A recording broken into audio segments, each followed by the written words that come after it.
Hola mis canalizadores de la historia, hoy traemos un vídeo especial continuando con nuestra historia de España resumida y no es nada menos ni nada más que la Hispania romana. Como ya adelantábamos en un vídeo anterior, todo comenzó con las guerras púnicas.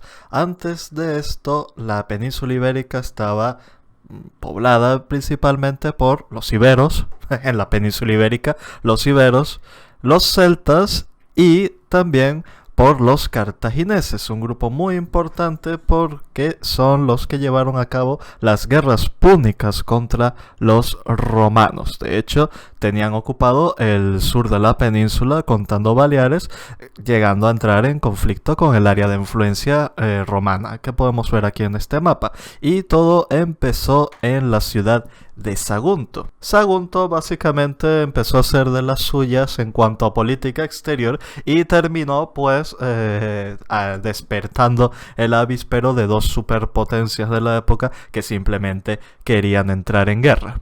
Y de ese modo el gran y brillante general cartaginés Aníbal Barca, nada más declararse la guerra entre Cartago y Roma, pues cogió a su ejército y atravesó los Pirineos, luego los Alpes, rumbo a Roma, sí, con elefantes y todo, aunque estos no llegaron a Roma, pero sí que el grueso de su ejército desapareció en los Pirineos y apareció en Italia, así de directo.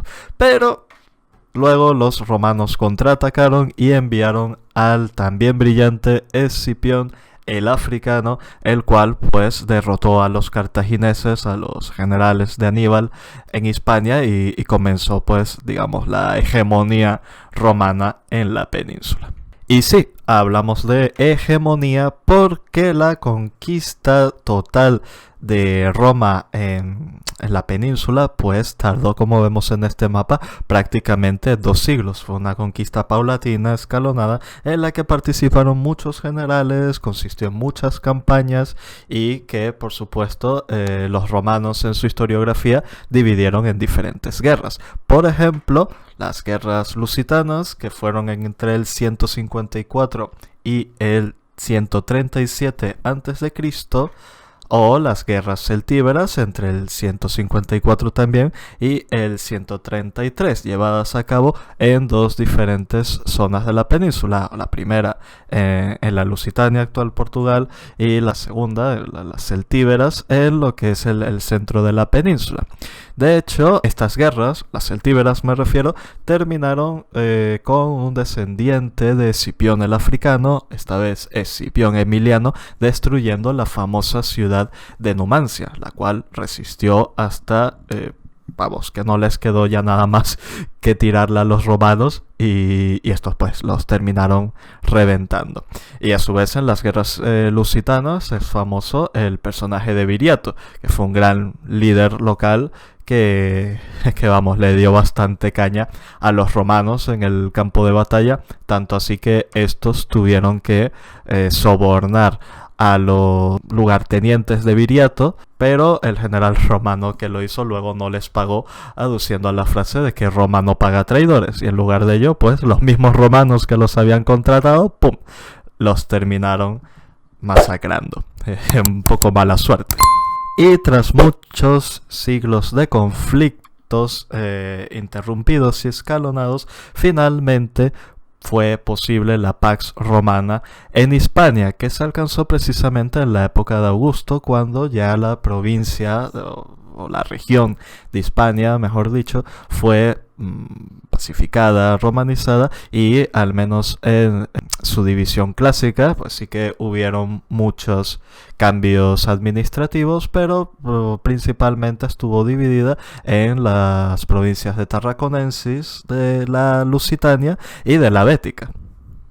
Todo esto precisamente por obra y gracia del gran César Augusto, que en realidad simplemente terminó de poner orden a lo que sus predecesores generales romanos ya habían iniciado 2 siglos antes. Y esto lo consiguió precisamente con otra guerra, que fueron las guerras cántabras en Cantabria, que fueron entre el 29 y el 19 antes de Cristo. Y allí ya termina de someter a toda la península ibérica al control y dominio romano, con la excepción, por supuesto, de los vascos, que siempre han sido un poco de ir a su rollo, como quien dice. La romanización de la península ibérica fue un proceso que se llevó a cabo principalmente gracias al ejército.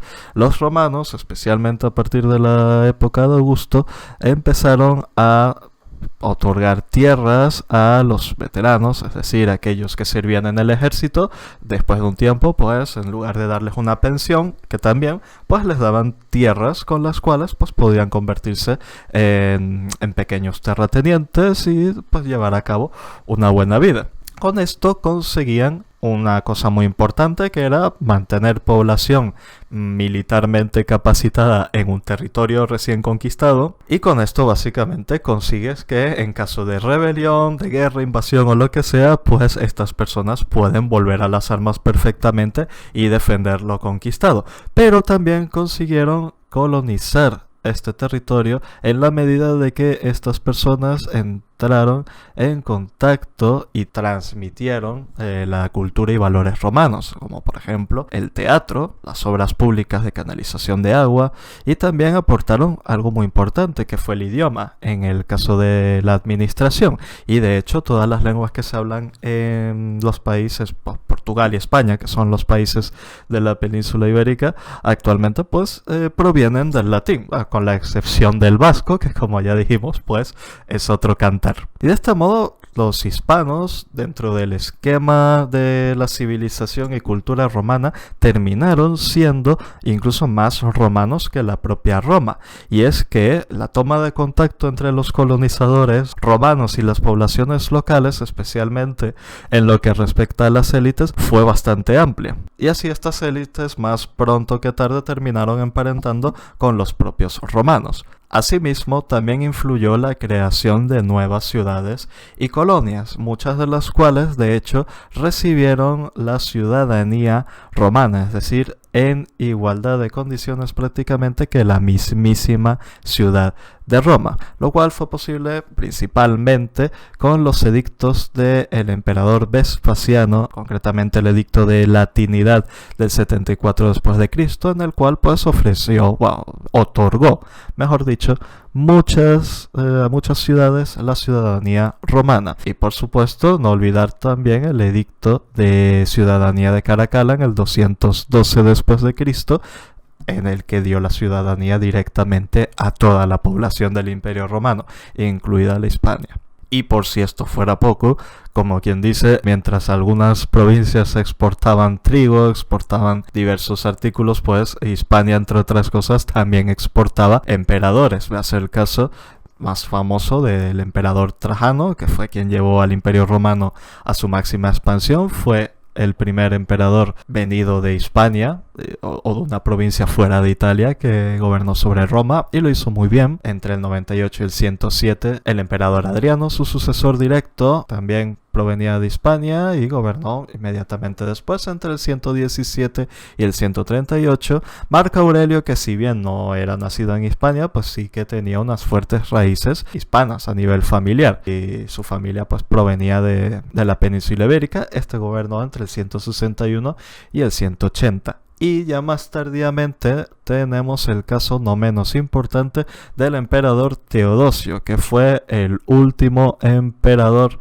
romano que gobernó entre el 379 y el 395, que controló el Imperio Romano en su totalidad antes de que se dividiera ya definitivamente en Occidente y Oriente. Pero lo malo de las cosas buenas es que tarde o temprano se tienen que acabar, y esto nos lleva al declive del Imperio Romano.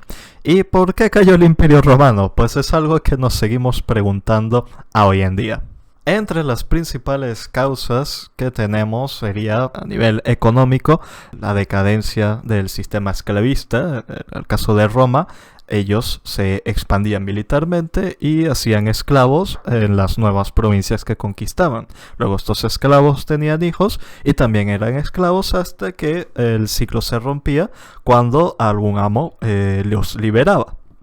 Con el paso de los siglos, pues muchos terminaron siendo libertos o descendientes de libertos, lo cual pues hizo que la población esclava disminuyera, Y por tanto, los costes de producción, al requerir mano de obra asalariada, pues aumentaron, no así los beneficios. Pero además del declive de un sistema claramente explotador, también tenemos la inmigración de los bárbaros, los cuales pues llegaron en masa a Roma en sus últimos siglos, se fueron asentando en los territorios con la permisividad de las autoridades del momento y bueno, claro, no venían precisamente a decir hola, ¿qué hace? Venían pues a lo que venían. Y a esto pues muy de la mano pues también se le suma el hecho de la corrupción cada vez más descontrolada de las élites del momento.